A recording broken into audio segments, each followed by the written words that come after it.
Delhi NCR में एक बार फिर से प्रदूषण का स्तर बढ़ता हुआ नजर आ रहा है। आज दिल्ली में ओवरऑल AQI 356 दर्ज किया गया है। आनंद विहार में AQI 375 दर्ज किया गया है। बवाना में 395, द्वारका में AQI 317 में 328, लोधी रोड में AQI 317, एयरपोर्ट T3 में 351 दर्ज किया गया है। आज RK पुरम में AQI का स्तर 391 दर्ज किया गया है। बात करें अगर नोएडा की, तो नोएडा में आज AQI 314 दर्ज किया गया है। ग्रेटर नोएडा में 308, गाजियाबाद में 289 AQI का स्तर दर्ज किया गया है। और अगर वहीं बात करें गुरुग्राम की, तो गुरुग्राम में AQI 298, फरीदाबाद में 347 दर्ज किया गया है।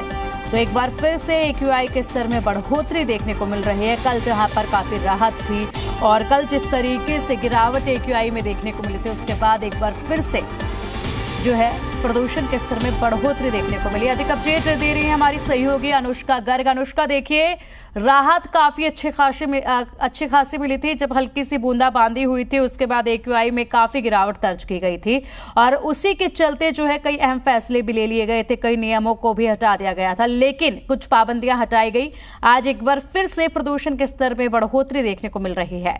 कैसी तस्वीरें आज आप दिखा रही हैं? बिल्कुल, जिस तरीके से हमने देखा था कि प्रदूषण से बीते कल दिल्ली वालों को काफी बड़ी राहत मिली थी, वहीं आज जाकर हम देख रहे हैं कि एक बार फिर से प्रदूषण का जो स्तर है वो बढ़ता हुआ नजर आ रहा है। एक बार फिर से दिल्ली का जो AQI है वो वेरी पुअर कैटेगरी में दर्ज किया गया है। 356 के आसपास जो AQI का स्तर है वो कहीं ना कहीं मेजर किया गया है। हालांकि मौसम विभाग की तरफ से बारिश के आसार जताए गए हैं, तो ये उम्मीद भी लगाई जा रही है कि जिस तरीके से AQI लेवल बढ़ा है उसी तरीके से एक बार फिर से घटने की जो संभावना है वो भी नजर आ रही है।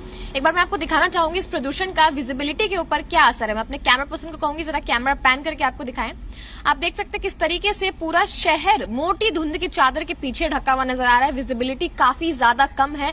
ये दिल्ली के विजय चौक का इलाका है जहां से अमूमन हमें जो प्रेसिडेंट हाउस है वो काफी साफ तरीके से दिखता था, लेकिन अभी हम देख रहे हैं कि कितना ज्यादा धुंध जो है वो चारों तरफ नजर आ रहा है कि आसपास की जो चीजें हैं वो नजर नहीं आ रही। गाड़ियों को, वाहनों को इससे काफी ज्यादा परेशानी का सामना करना पड़ रहा है। साथ ही साथ मैं आपको बताना चाहूंगी दिल्ली के अलग अलग इलाकों में जो AQI का स्तर है वो गंभीर श्रेणी में भी दर्ज किया गया है। जिस तरीके से दिल्ली के अलग अलग इलाकों की अगर हम बात करते हैं, अगर NCR की भी अगर हम बात करते हैं, तो चारों तरफ जो AQI का स्तर है वो एक बार फिर से 300 से ऊपर जाता नजर आ रहा है, जिसको ध्यान में रखते हुए हमने देखा था कि प्रदूषण थोड़ा कम हुआ था। उसके बाद ग्रैब के चौथे और उसके बाद ग्रैब के तीसरे चरण को भी हटाया गया था। बहुत सारी पाबंदियां जो लगाई गई थी, जैसे BS4 की पेट्रोल गाड़ियों को एक बार फिर से संचालित करने के जो निर्देश हैं वो दे दिए गए हैं। BS3 की BS3 की गाड़ियां हैं वो भी अब चलती हुई नजर आ रही है। कंस्ट्रक्शन का काम जो काफी लंबे समय से प्रदूषण की वजह से ठहरा हुआ था, उसमें भी अब कहीं ना कहीं छूट दे दी गई है। कंस्ट्रक्शन का जो काम है वो भी अब कहीं ना कहीं चालू होगा। इसके अलावा मैं आपको बताना चाहूंगी शादियों का सीजन है। कहीं हमने देखा था कि त्योहारों के समय कितनी आतिशबाजियां हुई थी। अंदाजा लगाया जा रहा है कि शादियों की सीजन में भी आतिशबाजियां जो है वो होंगी और उसके बाद प्रदूषण का जो स्तर है वो एक बार फिर से खराब होता नजर आएगा। लेकिन जिस तरीके से मौसमिक गतिविधियां बनी हुई है, ये उम्मीद भी लगाई जा रही है कि एक बार फिर से अगर बारिश होती है तो AQI का जो स्तर है वो सुधर जाएगा। इसके बाद मैं आपको बताऊंगी कि जो अभी तापमान है उसके ऊपर भी कहीं ना कहीं एक बड़ा फर्क देखने को मिल रहा है। दिल्ली NCR में ठंड जो है वो बढ़ती नजर आ रही है। जहां कल हमने देखा था अधिकतम तापमान 25 डिग्री सेल्सियस के आसपास दर्ज किया गया था, वहीं आज का जो अधिकतम तापमान है वो 24 डिग्री के आसपास दर्ज किए जाने की संभावना जताई गई है। साथ ही साथ जो न्यूनतम तापमान है वो 13 डिग्री सेल्सियस के आसपास दर्ज किए जाने की संभावना जताई गई है। मौसम विभाग की तरफ से बारिश के भी आसार जताए गए हैं, तो ये कहा जा सकता है कि एक बार फिर से दिल्ली वालों को राहत जो है वो मिल सकती है।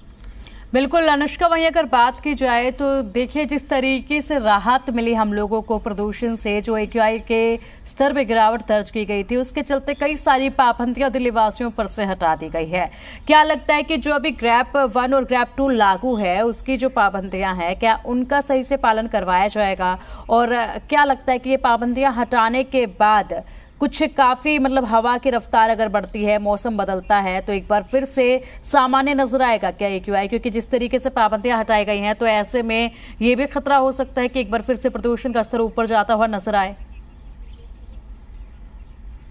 बिल्कुल, जिस तरीके से हम देख रहे हैं कि जब भी ग्रैब के तीसरे और चौथे चरण को हटाया जाता है, कहीं ना कहीं इस बात को ध्यान में रखा जाता है कि प्रदूषण का जो स्तर है वो एक बार फिर से बढ़ सकता है। हालांकि अगर प्रदूषण का स्तर बढ़ता है तो एक बार फिर से ग्रैब 3 या ग्रैब 4 लगाया जा सकता है, लेकिन फिलहाल दिल्ली सरकार इस बात को लेकर के ध्यान में रख रही है सारी चीजें कि अब ग्रैब 3 या ग्रैब 4 को एक बार फिर से लागू करने की नौबत जो है वो ना आए। मैं आपको बताना चाहूंगी जिस तरीके से लगातार प्रदूषण में इजाफा होता नजर आ रहा है और मौसमिक गतिविधियां अभी काफी ज्यादा फेवरेबल नजर आ रही है।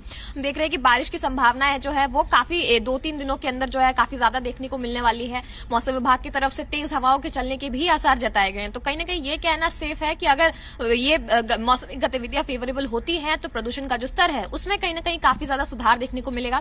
बीते दिनों जो हमने देखा था प्रदूषण का स्तर काफी ज्यादा बढ़ गया था, उसके बाद से मौसम की वजह से ही जो प्रदूषण है उसमें कहीं ना कहीं हमने देखा था कि सुधार देखने को मिला है। जिस तरीके से हवा में ठहराव हो जाता है उसके बाद प्रदूषण का स्तर काफी ज्यादा बिगड़ने लगता है, वैसी स्थिति अभी बनती नजर नहीं आ रही। बिल्कुल। और अनुष्का, वहीं अगर बात की जाए तो सुबह सवेरे लोग जो हैं अपनी सेहत का ध्यान रखते हुए सड़कों पर निकलते हैं, पार्कों पर निकलते हैं मॉर्निंग वॉक के लिए, एक्सरसाइज के लिए। और जिस तरीके से आज की तस्वीरें आपने दिखाई हैं कि किस तरीके से एक धुंध की मोटी चादर नजर आ रही है, क्या पहले की तरह उतनी ही तादाद में लोग अपने घरों से बाहर सुबह मॉर्निंग वॉक के लिए निकल रहे हैं या कुछ गिरावट इस संख्या में भी दर्ज की गई है? बिल्कुल, जहां पहले हमने देखा था कि मॉर्निंग वॉक करने के लिए लोग काफी ज्यादा बाहर आया करते थे, दिल्ली में कर्तव्य पथ, इंडिया गेट का ये जो इलाका है यहाँ पर काफी ज्यादा मॉर्निंग वॉकर्स जो है वो निकलते नजर आते हैं। लेकिन जिस तरीके के हालात अभी देखने को मिल रहे हैं, प्रदूषण के स्तर में इजाफा देखा जा रहा है और साथ ही साथ ठंड भी काफी ज्यादा बढ़ती हुई नजर आ रही है, जिसकी वजह से बहुत सारे लोग घर से बाहर निकलने से परहेज कर रहे हैं।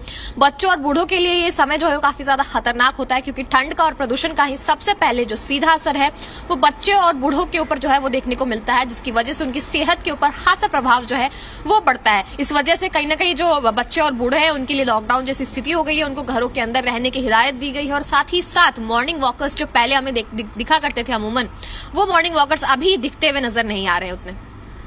ठीक है अनुष्का, शुक्रिया आपका इन तमाम जानकारियों के लिए।